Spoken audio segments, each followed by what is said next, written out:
Time to time వార్తలకు స్వాగతం. ముందుగా వార్తల్లోని ముఖ్యాంశాలు. గ్యాస్ సరఫరాపై సీఎం చంద్రబాబు సమీక్ష. రాష్ట్రంలో గ్యాస్ నిల్వలు సరిపడా ఉన్నాయన్న అధికారులు. ఆసుపత్రులు, హాస్టళ్లకు గ్యాస్ కొరత లేకుండా చర్యలు. ఈకేవైసీ ద్వారా గ్యాస్ డైవర్షన్ నివారించాలని సీఎం సూచన.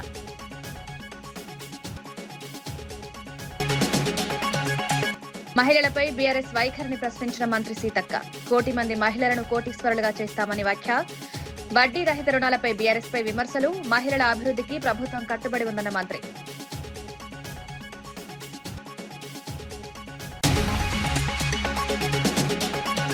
సీఈసీపై అభిశంసన తీర్మానానికి మద్దతివ్వాలన్న షర్మిల. ఎన్నికల సంఘం బీజేపీకి అనుకూలంగా ఉందన్న ఆరోపణ. విపక్షాలు ఐక్యంగా నిలవాలని పిలుపునిచ్చిన షర్మిల. జగన్ బీజేపీ బంధం బయటపడుతుందని షర్మిల వ్యాఖ్య. ఆర్ఎస్ఎస్ బ్యాన్ డిమాండ్పై కాంగ్రెస్ ను ప్రశ్నించిన బీజేపీ. విదేశీ సంస్థల సూచనలపై కాంగ్రెస్ వైఖరిపై విమర్శలు. జాతీయ భద్రతపై రాజకీయాలు చేద్దన్న బీజేపీ చీఫ్. రా సంస్థలపై వ్యాఖ్యలపై కాంగ్రెస్ ను నిలదీసిన నేత.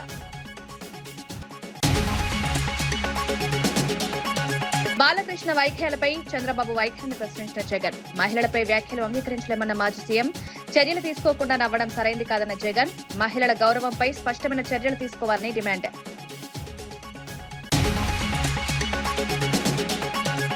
గ్యాస్ సరఫరాపై ముఖ్యమంత్రి చంద్రబాబు సమీక్ష నిర్వహించారు. ప్రస్తుతం రాష్ట్రంలో 14,000 మెట్రిక్ టన్నుల గ్యాస్ నిల్వలు ఉన్నాయని అధికారులు వివరించారు. మరికొన్ని మెట్రిక్ టన్నుల గ్యాస్ త్వరలో అందుబాటులోకి రానున్నట్టు తెలిపారు. రాష్ట్రంలో గ్యాస్ సరఫరాకు ఎలాంటి ఇబ్బందులు లేవని సీఎం స్పష్టం చేశారు. ఆసుపత్రులు, హాస్టళ్లు, దేవాలయాలకు గ్యాస్ కొరత లేకుండా చర్యలు తీసుకోవాలని ఆదేశించారు. ఈకేవైసీ, ఓటీపీ విధానాలతో గ్యాస్ డైవర్షన్ నివారించాలని సూచించారు. ప్రజలు ఆందోళన చెందకుండా చర్యలు తీసుకోవాలని అధికారులను ఆదేశించారు.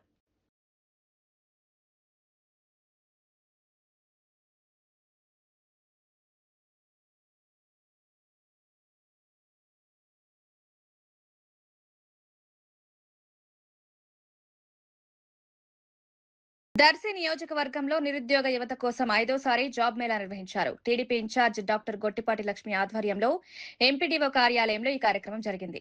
ఈ మెగా జాబ్ మేళాలో 162 మంది అభ్యర్థులకు ఉద్యోగ అవకాశాలు కల్పించారు. ఎంపికైన వారికి అక్కడికక్కడే ఆఫర్ లెటర్లు అందజేశారు. యువతకు ఉపాధి కల్పించడమే లక్ష్యంగా వరుసగా జాబ్ మేళాలు నిర్వహిస్తున్నామన్నారు. మరో 2 నెలల్లో మరింత భారీ స్థాయిలో జాబ్ మేళా నిర్వహించేందుకు ప్రణాళికలు సిద్ధం చేస్తున్నామన్నారు. 5వ job Mela, first job Mela నా సొంత నిధులతో ఏర్పాటు చేశాను. ఆన్ స్పాట్ 500 మందికి ఆఫర్ లెటర్స్ ఇచ్చున్నాము. తర్వాత ఏపీ స్కిల్ డెవలప్మెంట్ ద్వారా కానీ ఇప్పుడు శ్రీనివాస్ రెడ్డి గారు ఆర్గనైజ్ చేయించి P4 లాగా మేము దర్శిలో అత్యధికంగా నిరుద్యోగ యువత ఉన్నారు, వాళ్ళకి ఏదో విధంగా జాబ్స్ ఇప్పించాలి అనే ఉద్దేశంతో అట్లాగే నేను ఎలక్షన్స్ క్యాంపెయిన్ అప్పుడు ఆ నెల రోజుల్లో చాలామంది మా పిల్లలు ఇంట్లో చదువుకుని ఊరుకునే ఉన్నారమ్మా అని చెప్పడం వల్ల నేను ఎట్లయినా మనకు కొంత పరిశ్రమలు రావడం కానీ ఏదైనా కంపెనీస్ రావడం కొంత టైం పట్టొచ్చు కాబట్టి ఇలా రెగ్యులర్గా జాబ్ మేళాస్ ఏర్పాటు చేసి దర్శి యువతకి హెల్ప్ఫుల్గా ఉండాలని ఆలోచన చేసి అట్లాగే ఇవాళ 5th జాబ్ మేళా ఏర్పాటు చేస్తున్నాము. దీనికి చాలా షార్ట్ నోటీస్లో పెట్టున్నాం ఈ జాబ్ మేళా. 2-3 డేస్ ముందు 3-4 డేస్ ముందు ప్లాన్ చేసుకున్నాం. అయినా కూడా అందరి సహకారంతో ఈ జాబ్ మేళాకి 162 మంది అటెండ్ అయ్యారు. అందులో 50 దాకా ఆడపిల్లలు ఉన్నారు, మిగిలిన వాళ్ళు అబ్బాయిలు ఉన్నారు. వీళ్ళందరికీ కూడా ఆన్ స్పాట్ ఆఫర్ లెటర్స్ ఈ రోజే ఇచ్చాము. శ్రీ సిటీలో హీరో కానీ, డైకిన్ కానీ, ఇండోసోలార్ కంపెనీస్లో.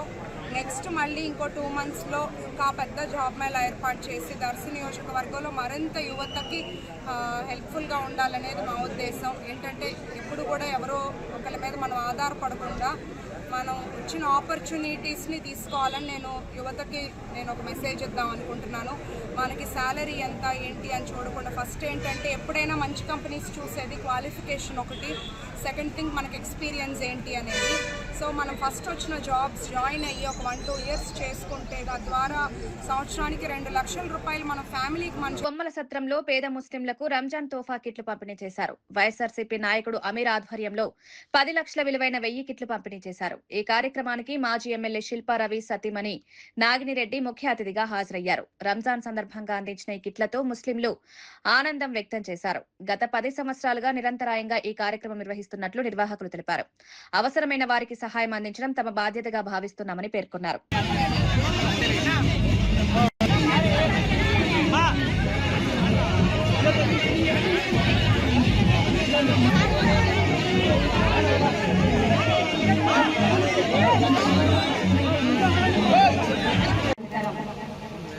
సంవత్సరం కూడా ఆగకుండా ప్రతి సంవత్సరము మనం సంపాదించిన దాంట్లో ఒక వంతు తీసి సహాయపడే వాళ్ళకి ఇవ్వాలనుకోవడం ఒక గొప్ప ఆలోచన. ఇది నేను ముందు మా మామయ్య దగ్గర నుంచి నేర్చుకున్నా, శిల్పమోహన్ రెడ్డి గారి దగ్గర నుంచి.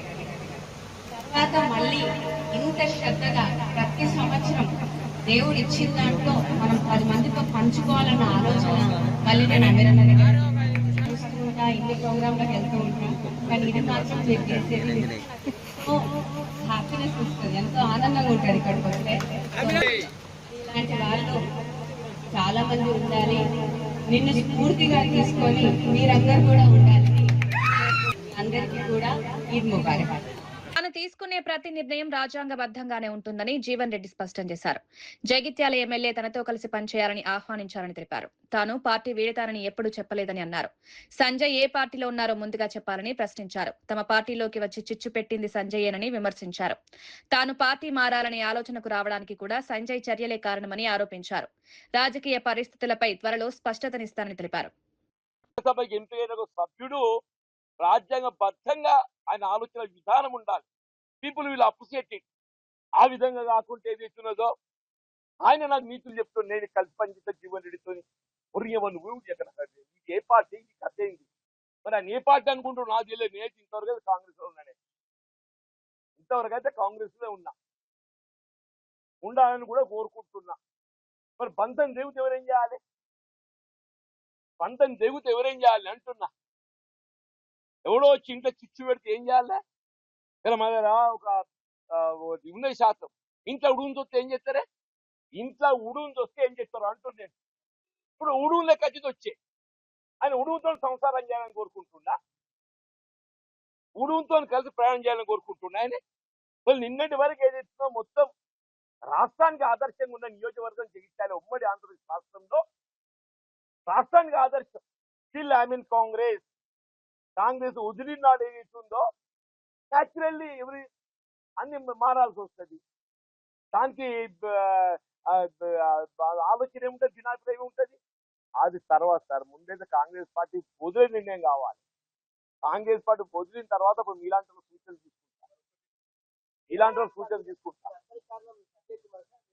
డెఫినెట్లీ సంజయ్ కుమార్ ప్రధాన పాత్రధారుడు. ఆయన ఆడించే వాళ్ళు ఎన్నికెవరు ఉన్నారు కానీ డెఫినెట్లీ ఆయన పాత్రధారుడు అయితే ముందు కనబడుతున్నాయి. అది ఇప్పుడు వన్ ఆఫ్ ది రీజన్ చెప్పా కదా నేను. ఇప్పుడు చెప్పానా లేదా? పార్టీ వీడేటువంటి ఆలోచన ఏర్పడటానికి కారణం ఈ పెద్ద మనిషి అని చెప్పిందా లేదా? టీటీడీ చైర్మన్ బీఆర్ నాయుడిని వెంటనే తొలగించాలని మాజీ ఎమ్మెల్యే కాటసాని డిమాండ్ చేశారు. కర్నూలులో నిర్వహించిన నిరసనలో ఆయన మాట్లాడారు. వైసీపీ నేతలపై దాడి చేసిన వారిపై చర్యలు తీసుకోవాలని కోరారు. ఒక మహిళతో వివాదాస్పదంగా ఉన్న వ్యక్తిని టీటీడీ చైర్మన్ గా కొనసాగించడం సరైంది కాదని విమర్శించారు. ఈ అంశంపై సీఎం చంద్రబాబు ఎందుకు మౌనం వహిస్తున్నారని ప్రశ్నించారు. భక్తుల విశ్వాసాన్ని కాపాడేందుకు ప్రభుత్వం తక్షణ చర్యలు తీసుకోవాలని కాటసాని డిమాండ్ చేశారు.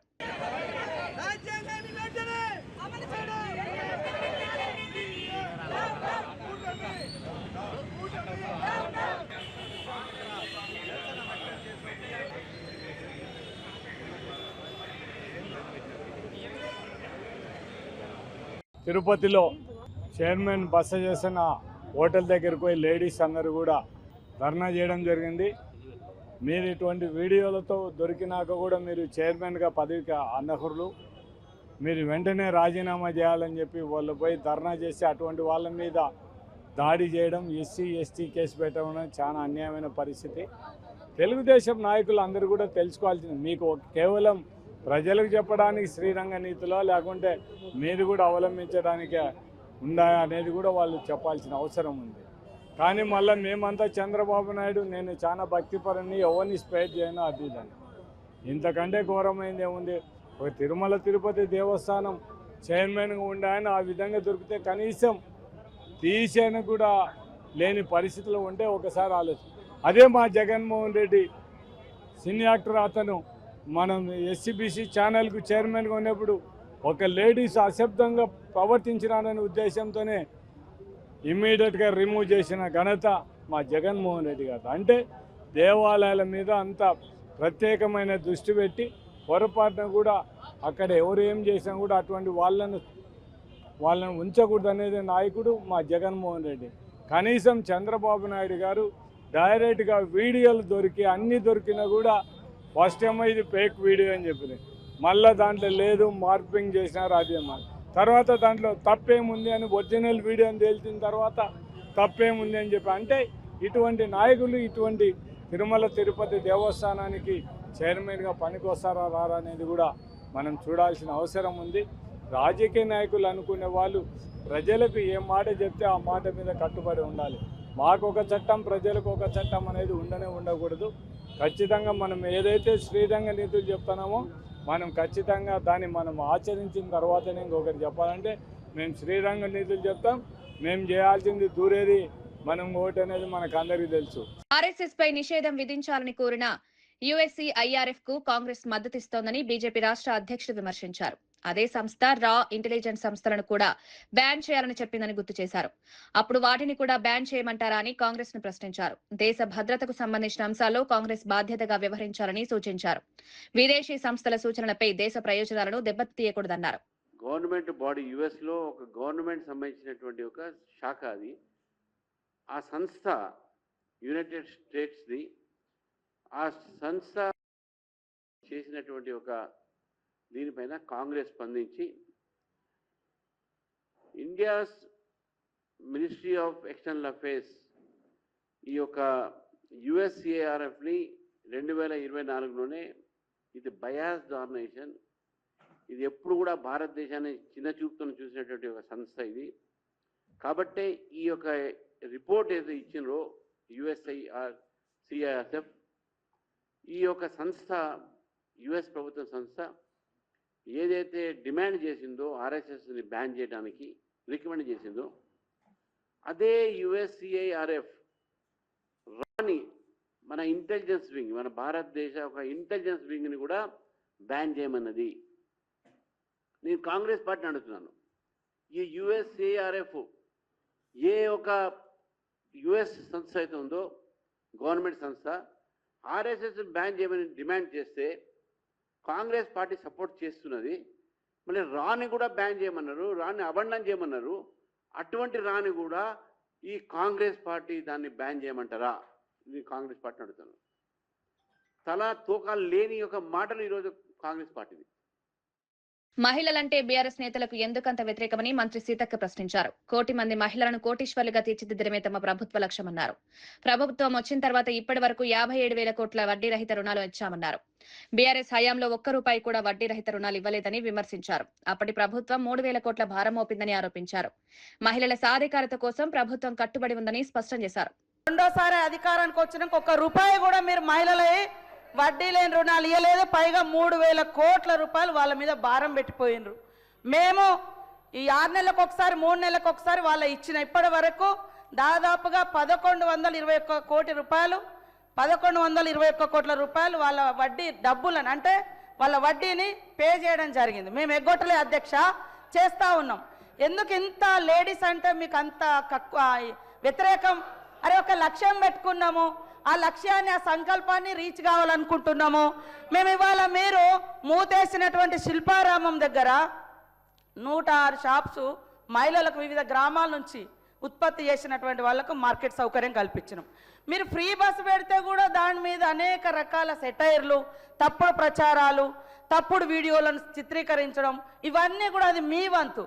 ఇది తప్పు, ఇది సరైనది కాదు. ఎంపీ చామల కిరణ్ కుమార్ రెడ్డితో పాటు 8 మంది కాంగ్రెస్ లోక్సభ సభ్యుల సస్పెన్షన్ ఎత్తివేశారు. ఈ సందర్భంగా వారు గాంధీ విగ్రహం వద్ద నివాళులర్పించారు. సభలో ప్లకార్డులు తీసుకురావద్దని, వెల్లోకి రావద్దని స్పీకర్ సూచించినట్టు తెలిపారు. ప్రజా సమస్యలపై చర్చకు అనుమతినివ్వాలని స్పీకర్ ను కోరారు. లోక్సభలో ప్రతిపక్ష నేత రాహుల్ గాంధీ మాట్లాడేటప్పుడు అడ్డంకులు లేకుండా చర్యలు తీసుకోవాలని విజ్ఞప్తి చేశారు. ప్రజా సమస్యలపై చర్చే తమ లక్ష్యమని ఎంపీ చామల తెలిపారు. రివోక్ చేసేటప్పుడు రానున్న రోజులలో ప్లేకార్డులు కానీ వెల్స్ లో కానీ రావద్దు, హౌస్ ని డిస్ట్రక్ట్ చేయొద్దు అని చెప్పి ఒక అందరూ కూడా నాయకులు మాట్లాడారు. డెఫినెట్ గా మేము కూడా పార్లమెంట్ లో ఎట్టి పరిస్థితిలో డిస్ట్రక్ట్ చేయాలనుకోవట్లేదు. మమ్మల్ని ఎంతో మంది ప్రజలు గెలిపించి ఈ స్థాయికి తీసుకొచ్చి ఇక్కడ మమ్మల్ని ఒక నాయకులుగా నిలబెట్టినటువంటి పరిస్థితి. వాళ్ళ సమస్యల మీద మాట్లాడాలని మేము సమస్యల మీద మాట్లాడేటప్పుడు స్పీకర్ గారు ఒకటి ఈరోజు లక్ష్మణ్ రేఖ గీసి రెండు ప్రతిపక్షాలు కానీ రూలింగ్ పార్టీ కానీ ఈ సభ మర్యాదలు పాటించాలని చెప్పారు. డెఫినెట్ గా సభ మర్యాదలు పాటించడానికి మేము ముందుకు వస్తాం. స్పీకర్ గారు చెప్పింది అన్ని కూడా మేము సక్రమంగా నిర్వహిస్తాం. కానీ స్పీకర్ గారు ఒక అర్థం చేసుకోవాలి, ప్రతిసారి ఇది ఎల్పీజీ కానీ గతంలో ఉన్నటువంటి యూఎస్ టారిఫ్స్ మీద కానీ చర్చ చేయమని అపోజిషన్ పార్టీ లీడర్లు అడిగినప్పుడు చర్చకు తావు లేకుండా చేస్తారు. కాబట్టి స్పీకర్ గారు నిష్పక్షపాతంగా చర్చలకు, ప్రజా సమస్యల మీద చర్చలు తీసుకురావాలి. చర్చలు జరిగేటప్పుడు రాహుల్ గాంధీ గారు కానీ ఏ అపోజిషన్ లీడర్ అయినా మాట్లాడేటప్పుడు వీలైనంత వరకు వారిని మాట్లాడేటప్పుడు కొంతమంది బీజేపీ సభ్యులు డిస్ట్రాక్ట్ చేయడానికి ప్రయత్నం చేస్తున్నారు. ఆ డిస్ట్రాక్ట్ చేసే సమయంలో స్పీకర్ గారు డెఫినెట్ గా అటువంటి పరిస్థితి రాకుండా చేయాలని కోరుకుంటున్నాం. ఎందుకంటే మాకేమీ ధర్నాలు చేయాలనో ప్లేకార్డులు ప్రదర్శించాలన్న ఉత్సాహం లేదు. మాకేందంటే అందరినీ కలుపుకొని పోవాలి, అన్ని సమస్యలు పరిష్కారం చేయాలి, హౌస్ కూడా బ్రహ్మాండంగా నడవాలన్న ఆలోచనతో ముందుకు పోతున్నాం తప్ప మేము హౌస్ ని డిస్టర్బ్. ఈ రోజు మేమందరం కూడా గాంధీ గారి విగ్రహం దగ్గరికి అందరం సభ్యులం వచ్చినాం. సస్పెన్షన్ ఎక్కిన తర్వాత ఇప్పుడే పార్లమెంట్ లోపలికి మాణిక్ ఠాగూర్ గారు అందరం కూడా కలిసిపోతున్నాం. రానున్న రోజులలో ప్రజా సమస్యల మీద పోరాటం చేస్తాం. గాంధీ గారి దగ్గర కూడా ఎందుకు వచ్చినామంటే ఆయన ప్రజాస్వామ్యాన్ని కాపాడే దిశగా మాకు ధైర్యం ఇవ్వాలని కోరుకుంటూ ఇక్కడ నుంచి మేము పార్లమెంట్కి బయలుదేరాం. జువ్వలదిన్నె హార్బర్ అని ఎమ్మెల్యే కృష్ణారెడ్డి తెలిపారు. రాష్ట్రంలోని అతిపెద్ద హార్బర్ గా 114 ఎకరాల్లో 909 మీటర్ల పొడవుతో నిర్మాణం జరుగుతోందన్నారు. సాగర్ డిఫెన్స్ పరిశ్రమ రావడం మత్స్యకారుల రక్షణకు, ఉపాధికి దోహదం చేస్తుందన్నారు. వేట సమయంలో ప్రమాదాలు నివారించడంలో, చేపల లభ్యత గుర్తించడంలో ఈ ప్రాజెక్టు ఉపయోగపడుతుందని వివరించారు. నెల్లూరు జిల్లాకు వైఎస్ఆర్సీపీ శాపంగా మారిందని విమర్శించారు. అభివృద్ధిని చూసి జీర్ణించుకోలేక అసత్య ప్రచారం చేస్తున్నారని ఆరోపించారు. కావలి నియోజకవర్గంలోని జువ్వలదిన్నె ఫిషింగ్ హార్బర్ సాధారణంగా ఫిషింగ్ హార్బర్లు, జెట్టీలు సుమారు 10 ఎకరాల విస్తీర్ణంలో మాత్రమే నిర్మిస్తుంటే భవిష్యత్తు అవసరాల దృష్ట్యా ఫుడ్ ప్రాసెసింగ్ యూనిట్లను ఏర్పాటు చేయాలి, హార్బర్లకు అనుసంధానంగా ఇండస్ట్రీస్ రావాలి, మత్స్యకారులు తీసుకొచ్చినటువంటి సంపదకి విలువ రావాలి, దళారులను తగ్గించాలి, అక్కడికక్కడే మార్కెటింగ్ చేసుకునే అవకాశాలు కల్పించాలి. చరిత్రలో ఎక్కడ అంత పెద్ద హార్బర్ లేని విధంగా రూపొందించి 114 ఎకరాల్లో హార్బర్కి నామకరణం చేయడం జరిగింది. 909 మీటర్ల జెట్టీని, 1425 మీటర్ల బ్రేక్ వాటర్ నిర్మాణం చేసి దాదాపు 20 సంవత్సరాలలో కావలిలో ఉన్నటువంటి జువ్వలదిన్నె ఫిషింగ్ హార్బర్లో దాదాపు 1250 బోట్లు ద్వారా ఫిషింగ్ చేసేటట్టు దీన్ని రూపాంతరం చెందారు.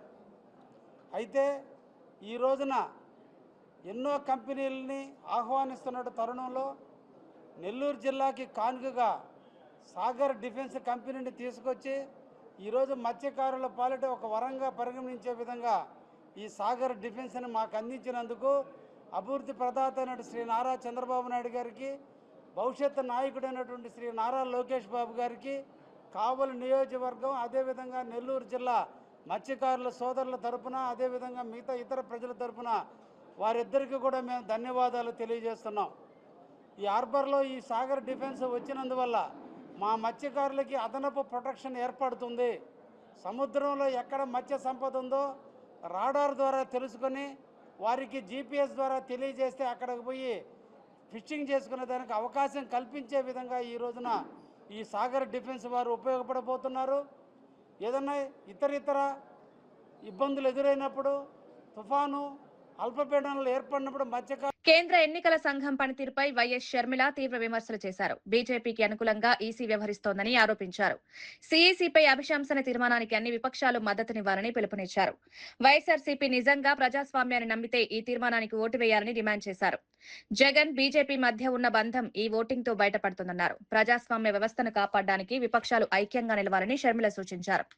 చలిగాచుకోవాలి, ఇదే బీజేపీ సిద్ధాంతం. కానీ జగన్మోహన్ రెడ్డి గారు బీజేపీకి అక్రమంగా పొత్తు పెట్టుకున్నారు. చంద్రబాబు గారు అయితే కూటమి కట్టారు. సరే, కూటమి కట్టారు కాబట్టి, బహిరంగంగా కట్టారు కాబట్టి ప్రజలకు కనీసం అది అర్థమైనా అవుతుంది. జగన్మోహన్ రెడ్డి గారిది అక్రమ పొత్తు కాబట్టి అసలు అది కనిపించను కూడా కనిపించదు. కానీ బీజేపీకి దత్తపుత్రునిగా, బీజేపీకి ఎక్కడ అవసరమైతే అక్కడ, ఏ బిల్లుకు అవసరమైతే ఆ బిల్లుకు మద్దతు ఇస్తూనే వచ్చాడు జగన్మోహన్ రెడ్డి గారు. అంతెందుకు, ఇప్పుడు పార్లమెంటులో గొడవ జరుగుతుంది. ఎలక్షన్ కమిషన్ గురించి. అంటే చీఫ్ ఎలక్షన్ కమిషనరు అక్రమాలకు పాల్పడ్డారు, ఓటర్ల లిస్టు పద్ధతిలో అక్రమాలకు పాల్పడ్డారు అని ఇండియా బ్లాక్ అంటే కాంగ్రెస్ పార్టీ, తృణమూల్ కాంగ్రెస్ ఇలాంటి పార్టీలన్నీ కలిపి ఈయన మీద నో ట్రస్ట్ అన్నట్టుగా ఈయనని తొలగించాలి అని పార్లమెంట్ లో నోటీసులు కూడా ఇచ్చారు. కానీ దీనికి ఎంత మటుకు జగన్మోహన్ రెడ్డి గారు మద్దతు ఇస్తారో చూడాలి. ఇప్పటి వరకు జగన్మోహన్ రెడ్డి గారు బీదేడుపులు ఏడ్చారు. ఎలక్షన్లలో మేము ఓడిపోవడం అన్యాయం అన్నారు, ఈవీఎంలలో మోసం జరిగింది అన్నారు, అక్క చెల్లెమ్మలు నాకెందుకు ఓటేయలేదో అర్థం కావటం లేదన్నారు, పెన్షన్లు తీసుకుంటున్న వారు నాకెందుకు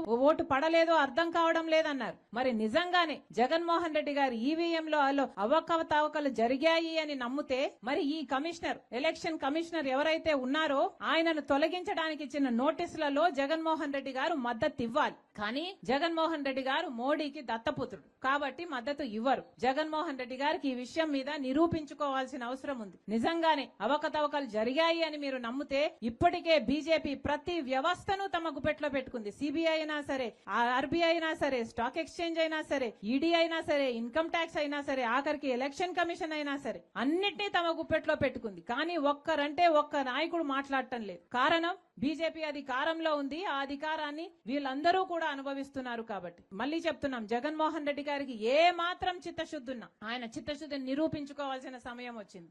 దర్శి నియోజకవర్గంలో నిరుద్యోగ యువత కోసం 5వ జాబ్ మేళా నిర్వహించారు. టీడీపీ ఇన్ఛార్జ్ డాక్టర్ గొట్టిపాటి లక్ష్మి ఆధ్వర్యంలో ఎంపీడీఓ కార్యాలయంలో ఈ కార్యక్రమం జరిగింది. మొత్తం 162 మంది అభ్యర్థులకు ఉద్యోగావకాశాలు కల్పించారు. ఎంపికైన వారికి అక్కడికక్కడే ఆఫర్ లెటర్లు అందజేశారు. యువతకు ఉపాధి కల్పించడమే లక్ష్యంగా వరుసగా జాబ్ మేళాలు నిర్వహిస్తున్నామన్నారు. మరో 2 నెలల్లో మరింత పెద్ద స్థాయిలో జాబ్ మేళా నిర్వహించేందుకు ప్రణాళికలు రూపొందిస్తున్నామన్నారు. యువత భవిష్యత్తు కోసం నిరంతరం కృషి చేస్తామని లక్ష్మి పేర్కొన్నారు. తర్వాత ఏపీ స్కిల్ డెవలప్మెంట్ ద్వారా కానీ ఇప్పుడు శ్రీనివాస్ రెడ్డి గారు ఆర్గనైజ్ చేయించి B4 లాగా మేము దర్శిలో అత్యధికంగా నిరుద్యోగ యువత ఉన్నారు, వాళ్ళకి ఏదో విధంగా జాబ్స్ ఇప్పించాలి అనే ఉద్దేశంతో అట్లాగే నేను ఎలక్షన్స్ క్యాంపెయిన్ అప్పుడు ఆ నెల రోజుల్లో చాలామంది మా పిల్లలు ఇంట్లో చదువుకుని ఊరుకునే ఉన్నారమ్మా అని చెప్పడం వల్ల నేను ఎట్లయినా మనకు కొంత పరిశ్రమలు రావడం కానీ ఏదైనా కంపెనీస్ రావడం కొంత టైం పట్టొచ్చు కాబట్టి ఇలా రెగ్యులర్గా జాబ్ మేళాస్ ఏర్పాటు చేసి దర్శి యువతకి హెల్ప్ఫుల్గా ఉండాలని ఆలోచన చేసి అట్లాగే ఇవాళ 5th జాబ్ మేళా ఏర్పాటు చేస్తున్నాము. దీనికి చాలా షార్ట్ నోటీస్లో పెట్టున్నాం ఈ జాబ్ మేళా. 2-3 డేస్ ముందు 3-4 డేస్ ముందు ప్లాన్ చేసుకున్నాం. అయినా కూడా అందరి సహకారంతో ఈ జాబ్ మేళాకి 162 మంది అటెండ్ అయ్యారు. అందులో 50 దాకా ఆడపిల్లలు ఉన్నారు, మిగిలిన వాళ్ళు అబ్బాయిలు ఉన్నారు. వీళ్ళందరికీ కూడా ఆన్ స్పాట్ ఆఫర్ లెటర్స్ ఈ రోజే ఇచ్చాము. శ్రీ సిటీలో హీరో కానీ, డైకిన్ కానీ, ఇండోసోలార్ కంపెనీస్లో. నెక్స్ట్ మళ్ళీ ఇంకో 2 monthsలో ఇంకా పెద్ద జాబ్ మేళా ఏర్పాటు చేసి దర్శి నియోజకవర్గంలో మరింత యువతకి హెల్ప్ఫుల్గా ఉండాలనేది మా ఉద్దేశం. ఏంటంటే ఎప్పుడు కూడా ఎవరో ఒకరి మీద మనం ఆధారపడకుండా మనం వచ్చిన ఆపర్చునిటీస్ని తీసుకోవాలని యువతకి నేను ఒక మెసేజ్ ఇద్దాం అనుకుంటున్నాను. మనకి శాలరీ ఎంత ఏంటి అని చూడకుండా ఫస్ట్ ఏంటంటే ఎప్పుడైనా మంచి కంపెనీస్ చూసేది క్వాలిఫికేషన్ ఒకటి, సెకండ్ థింగ్ మనకి ఎక్స్పీరియన్స్ ఏంటి అనేది. సో మనం ఫస్ట్ వచ్చిన జాబ్స్ జాయిన్ అయ్యి ఒక 1-2 years చేసుకుంటే తద్వారా సంవత్సరానికి 2 లక్షల రూపాయలు మన ఫ్యామిలీకి మన చేతుల మీదగా ఇస్తున్నాం అంటే ఆర్థికంగా మనం మన కుటుంబానికి, తల్లిదండ్రులకి చాలా సపోర్ట్గా ఉంటున్నట్టు. ఒక 2 చేసే జాబ్ మేళా అని దర్శి యువత ఇక్కడ అందరూ యూటిలైజ్ చేసుకోవాలి ఆపర్చునిటీస్. తల్లిదండ్రులు కూడా మీ పిల్లల్ని కొంచెం ప్రోత్సహించండి. నాయకులు అందరూ కూడా యువతకి మెసేజ్ వెళ్ళేలాగా చేయండి. ఇక్కడికి వచ్చిన ఇవాళ సహకరించిన అందరికీ ధన్యవాదాలు.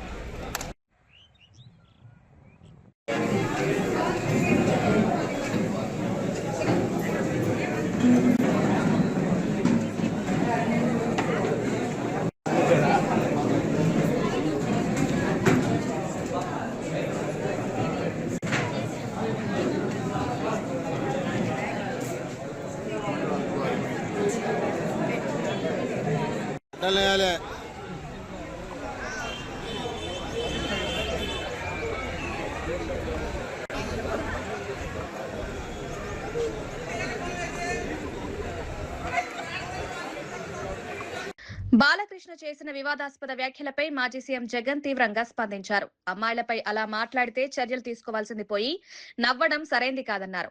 చిన్నప్పుడు తాను ఇంకా ఎక్కువ చేశారని చెప్పడం ద్వారా చంద్రబాబు మైండ్ సెట్ బయటపడిందని విమర్శించారు. మహిళల గౌరవం విషయంలో ఇలాంటి వ్యాఖ్యలు అంగీకరించలేమని పేర్కొన్నారు. ప్రభుత్వం ఈ అంశంపై స్పష్టమైన చర్యలు తీసుకోవాలని డిమాండ్ చేశారు. సమాజంలో మహిళలకు గౌరవం పెరగాలంటే ఇలాంటి వ్యాఖ్యలను ఖండించాల్సిందేనన్నారు. పీకాల్సింది పోయి హహహహ నవ్వుతారు. మన చంద్రబాబు నాయుడు ఏమంటాడు, ఆయన కూడా ఆయన మనస్తత్వం ఆయన ఏమంటాడు, యాక్షన్ తీసుకోవాల్సిన చోట నేను చిన్నప్పుడు ఇంతకన్నా బాగా చేసిన అంటాడు. అసలు ఇక్కడి నుంచి మొదలవుతుంది. వీళ్ళకి ఎందుకు ఈ మాదిరిగా జరుగుతూ ఉంది పరిపాలన, ఎందుకు ఈ మాదిరిగా సాగుతూ ఉంది పరిపాలన, ఎందుకు అక్క చెల్లెమ్మలకు భద్రత లేని పరిస్థితి రాష్ట్రంలో ఉంది, ఎందుకు విచ్చలవిడిగా డ్రగ్స్ దగ్గర నుంచి లిక్కర్ మాఫియా వరకు ఈ రకంగా ఎందుకు రాష్ట్రం అంతా కూడా అతలాకుతలం అవుతూ ఉందనంటే కారణం మైండ్ సెట్. వీళ్ళ మైండ్ సెట్లు ప్రజలకు మంచి చేయాలని కాదు, మంచి చేయాలన్న మైండ్ సెట్ ఉన్నోడు ఎవడు కూడా స్కూళ్ళల్లో గవర్నమెంట్ బడుల్లో ఇంగ్లీష్ మీడియం తీసేయడు. మంచి మైండ్ సెట్ ఎవడన్నా ఉన్నోడు ఎవడు కూడా 8వ తరగతి పిల్లలకు ట్యాబులు ఇచ్చే కార్యక్రమం ఆపేయడు. మంచి మైండ్ సెట్ ఉన్నోడు ఎవడైనా కూడా నాడు నేడు పనులు ఆపేయడు. మంచి మైండ్ సెట్ ఉన్నోడు ఎవడైనా కూడా పిల్లలకు 3వ తరగతి నుంచి. ఆది శ్రీనివాస్ ధరించిన వాచ్ పై తప్పుడు ప్రచారం జరుగుతోందని ఆయన అనుచరులు తెలిపారు. వాచ్ ధర ₹1,00,00,000 అసత్య ప్రచారం చేస్తున్నారన్నారు. నిజంగా అంత ఖరీదైతే 20,000కి తీసుకురావాలని సవాల్ చేశారు. కింది స్థాయి నుంచి ఎదిగిన నాయకుడిపై కావాలని దుష్ప్రచారం చేస్తున్నారని ఆరోపించారు. రాజకీయ ప్రయోజనాల కోసం ఇలాంటి వార్తలు వ్యాప్తి చేస్తున్నారని విమర్శించారు. ప్రజలు నిజాలను గుర్తించాలని కోరారు. ఘోరంగా అత్యంత విఫలమైనటువంటి ముఖ్యమంత్రి ఈరోజు రేవంత్ రెడ్డి గారు రాష్ట్రంలో. మరి వారు ఎంతో గొప్పగా ప్రారంభించినటువంటి కార్యక్రమం మరి 99 రోజులు ప్రజా పాలన ప్రగతి ప్రణాళిక అని ప్రారంభం చేసినారు. 99 రోజులను ప్రారంభిస్తే 9 రోజులకే బోర్ల పక్కన పడ్డారు. 99 రోజుల ప్రోగ్రామ్ స్టార్ట్ చేస్తే 9 రోజులకే పడకేసింది. ఈ యొక్క కార్యక్రమానికి అట్టహాసంగా ఎంతో ఆర్భాటంగా ప్రారంభం చేసినటువంటి కార్యక్రమానికి నిధులు లేవు, విధులు లేవు. ఈ యొక్క 99 రోజుల ప్రజాపాలన ప్రగతి ప్రణాళిక కార్యక్రమానికి ఒక విధి విధానాలంటూ లేవు. ఈరోజు దీనికి ఒక రూపాయి లేదు. కాబట్టి 9 రోజుల్లోనే ఘోరంగా మరి విఫలమైపోయి ఈరోజు మరి పరిస్థితి ఏర్పడ్డదంటే ఇదే పని. ఇది మొదటి కార్యక్రమం కాదు. 2.5 సంవత్సరాలుగా ఏ కార్యక్రమం తీసుకున్నా మరి అట్టర్ ఫ్లాప్ గా ఘోరంగా విఫలమవుతూ వస్తుంది. అందుకే కాంగ్రెస్ పార్టీకి చెందినటువంటి వారి శాసనసభ్యులకే ముఖ్యమంత్రి గారి పైన నమ్మకం లేకుండా పోతా ఉన్నది. ఇప్పుడు 99 రోజుల యొక్క ప్రజాపాలన ప్రగతి ప్రణాళిక కార్యక్రమం ఎట్లుందంటే అది గాలిలో మేడలు కట్టినట్టున్నది. అది ఎట్లుందంటే బెల్లం లేని భక్ష్యాలు తయారు చేసినట్టు ఉన్నది. కాబట్టే ఈరోజు ఎమ్మెల్యేలు కానీ ఎవరు కూడా గ్రామాల పోలేని పరిస్థితి ఉన్నది. ఈరోజు ఈ కార్యక్రమం ద్వారా ఏదో తూతూ మంత్రంగా నామమాత్రం చేస్తున్నామా అంటే చేసినట్టు బ్యానర్ పెట్టుకొని అక్కడ ఫోటోలు పెట్టి ముఖ్యమంత్రి గారికి సంతృప్తి పరిచే కార్యక్రమం నడుస్తుంది తప్ప నిజంగా అది ఎలాంటి కార్యక్రమం జరుగుతలేదు. కాంగ్రెస్ పార్టీ యొక్క పరిస్థితి ఏ రకంగా ఉందంటే దాదాపు 2.5 సంవత్సరాలు కావస్తా ఉన్నది. దాదాపు వాళ్ళ 50% టైం అయిపోయింది. ఇక కాంగ్రెస్ పార్టీ పని ఎట్టుందంటే దీపం ఉండగానే ఇల్లు చక్కదిద్దుకోవాలనే పరిస్థితుల్లో ఈరోజు ఎమ్మెల్యేలు, మంత్రులు, కాంగ్రెస్ పార్టీ నాయకులు, ముఖ్యమంత్రి అందరూ. వార్తలు ముగించే ముందు ముఖ్యాంశాలు మరోసారి. గ్యాస్ సరఫరాపై సీఎం చంద్రబాబు సమీక్ష. రాష్ట్రంలో గ్యాస్ నిల్వలు సరిపడా ఉన్నాయన్న అధికారులు. ఆసుపత్రులు, హాస్టళ్లకు గ్యాస్ కొరత లేకుండా చర్యలు. ఈకేవైసీ ద్వారా గ్యాస్ డైవర్షన్ నివారించాలని సీఎం సూచన.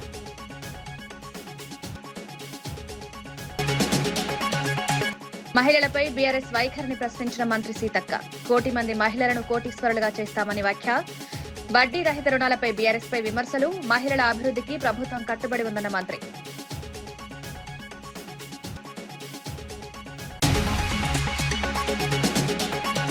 సీఈసీపై అభిశంసన తీర్మానానికి మద్దతివ్వాలన్న షర్మిల. ఎన్నికల సంఘం బీజేపీకి అనుకూలంగా ఉందన్న ఆరోపణ. విపక్షాలు ఐక్యంగా నిలవాలని పిలుపునిచ్చిన షర్మిల. జగన్ బీజేపీ బంధం బయటపడుతుందని షర్మిల వ్యాఖ్య. ఆర్ఎస్ఎస్ బ్యాన్ డిమాండ్పై కాంగ్రెస్ ను ప్రశ్నించిన బీజేపీ. విదేశీ సంస్థల సూచనలపై కాంగ్రెస్ వైఖరిపై విమర్శలు. జాతీయ భద్రతపై రాజకీయాలు చేద్దన్న బీజేపీ చీఫ్. రా సంస్థలపై వ్యాఖ్యలపై కాంగ్రెస్ ను నిలదీసిన నేత. బాలకృష్ణ వ్యాఖ్యలపై చంద్రబాబు వైఖరిని ప్రశ్నించిన జగన్. మహిళలపై వ్యాఖ్యలు అంగీకరించలేమన్న మాజీ సీఎం. చర్యలు తీసుకోకుండా నవ్వడం సరైంది కాదన్న జగన్. మహిళల గౌరవంపై స్పష్టమైన చర్యలు తీసుకోవాలని డిమాండ్.